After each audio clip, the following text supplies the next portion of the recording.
समय कभी लौट कर नहीं आता, लेकिन इसकी यादें जीवन भर हमारे साथ रहती हैं। ये यादें आगे चलकर हमें जीवन का अर्थ, अनुभवों का मूल्य और वर्तमान की अहमियत बताती है।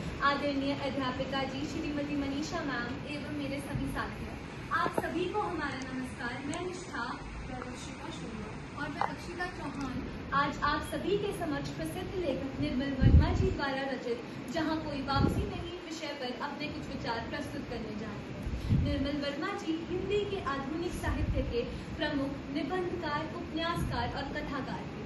उनका जन्म 3 अप्रैल सन 1929 को शिमला में हुआ। उन्होंने हिंदी साहित्य को एक नया रूप दिया है।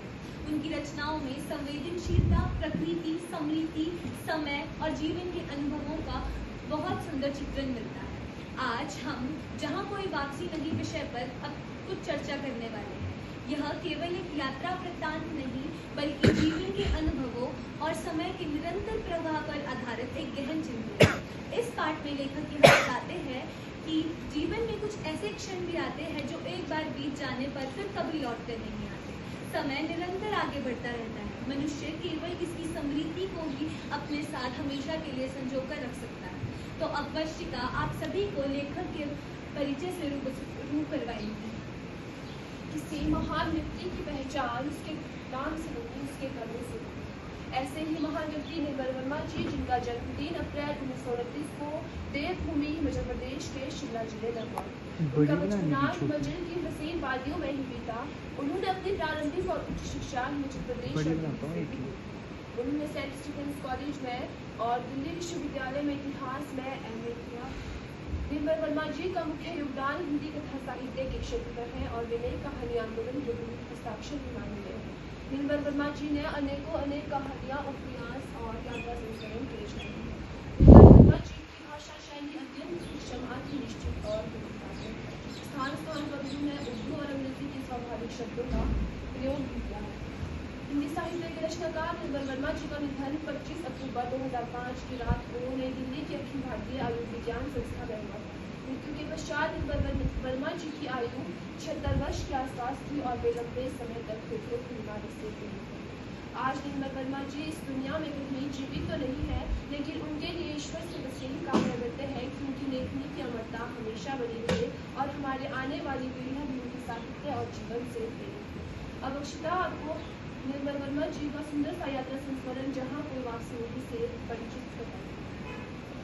जहाँ कोई वापसी नहीं, लेखक निर्मल वर्मा द्वारा लिखा गया एक प्रसिद्ध यात्रा पाठ। यह पाठ मुख्य रूप से औद्योगिकीकरण, अंधाधुंध विकास और पर्यावरण विनाश से विस्थापित होने वाले आदिवासियों के दर्द को दर्शाता है। यह पाठ लेखक की सिंगरौली यात्रा पर आधारित है।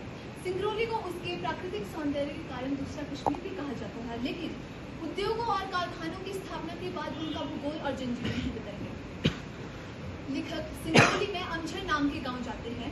अमझर का नाम आम के झरने से पड़ा था, लेकिन जब से सरकार ने वहां पे बांध और कारखाने बनाने की घोषणा की है, तभी से आम के पेड़ों में से आम गिरने बंद हो गए। लेखक का मानना है कि प्रकृति ने ईश्वर के उजड़ने, इंसान के उजड़ने की खबर सुनकर शोक मनाया। वे कहते हैं कि जब किसी स्थान पर बाढ़ आ जाए या कोई प्राकृतिक आपदा आ जाए, तो लोग कुछ समय के लिए अपना घर छोड़कर किसी दूसरे स्थान में रहने चले जाते हैं, लेकिन जैसे ही वो संकट टल जाए तो वे वापस अपने घर आ जाते हैं। विकास के नाम पर अगर किसी को उनके घर से बेदखल किया जाता है तो वे कभी नहीं लौट पाते। उनकी संस्कृति, परिवेश, जड़ें सभी नष्ट हो जाती है। इसीलिए इस पाठ का नाम जहाँ कोई वापसी नहीं रखा गया। लेखक कहते हैं कि औद्योगिक विकास ने हमारे देश को कारखाने तो दिए, लेकिन लाखों आदिवासियों को अपने ही देश में शरणार्थी बना दिया। उनसे उनके पुरखों की जमीन छीन ली गई और बदले में क्या मिला? भूखमरी और गरीबी। लेखक पश्चिमी देशों और भारत के विकास की मॉडल की तुलना करते हुए कहते हैं कि जब यूरोप में औद्योगिक विकास हुआ तो वहाँ के लोगों की सांस्कृतिक संबंधी परिवेश पहले ही छीन लिए गए, लेकिन भारत में स्थिति कुछ अलग थी। भारत में आम आदमी, किसान, आदिवासी सभी अपनी जमीन, पेड़ पौधे, प्रकृति, मिट्टी से सांस्कृतिक और धार्मिक रूप से जुड़े हुए थे।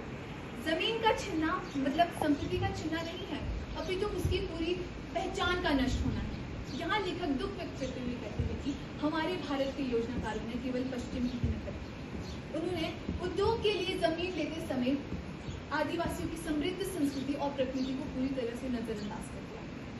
इस अध्याय के माध्यम से लेखक निर्मल वर्मा जी हमें यह संदेश देना चाहते हैं कि विकास वह नहीं है जो प्रकृति और मनुष्य की संस्कृति को नष्ट करे। इस विकास की अंधाधुंध दौड़ में यदि हम पर्यावरण और मनुष्य को ही उजाड़ देंगे तो ऐसा विकास विनाशकारी साबित हो सकता है। इस पाठ का सबसे बड़ा संदेश यही है कि जीवन का हर क्षण बहुत अनमोल है।